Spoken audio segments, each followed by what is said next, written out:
மண் சட்டி மீன் குழம்பு யாருக்கெல்லாம் ரொம்ப பிடிக்கும். ரொம்பவும் சிம்பிளான மெத்தடில் தான் இன்றைக்கி நம்ம பார்க்க போகிறோம். அதுக்கு முன்னாடி ஃபஸ்ட் டைம் நம்ம சேனலில் பார்க்குறவங்க மறக்காமல் சப்ஸ்கிரைப் பண்ணிவிடுங்க. வாங்க எப்படி செய்கிறதுன்னு பார்க்கலாம். இப்போ ஸ்டவ்வில் சட்டி வச்சுட்டு சட்டி நல்லா காஞ்சதும் எண்ணெய் ஊற்றிக்கலாம். எண்ணெய் கொஞ்சம் தாராளமாக ஊற்றினா தான் மீன் குழம்புக்கு நல்லாயிருக்கும். எண்ணெய் நல்லா காஞ்சதும் ஒரு ஸ்பூன் கடுகு நல்லா பொரிஞ்சதும் ஒரு ஸ்பூன் வெந்தயம் 2 கொத்து கருவேப்பிலை சேர்த்துக்கோங்க.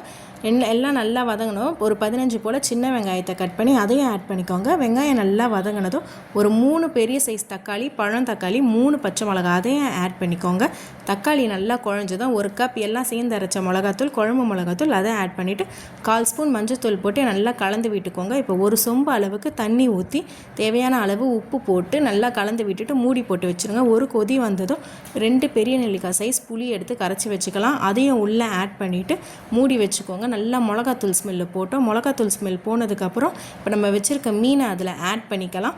சிம்மிலேயே ஒரு 10 நிமிஷம் வச்சுருக்கோங்க. ஸ்பீடாக வச்சா மீன் எல்லாம் உடஞ்சிரும். அவ்வளோதான்.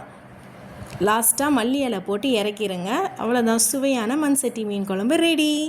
பாய். நம்ம சேனலை மறக்காமல் சப்ஸ்கிரைப் பண்ணிவிடுங்க.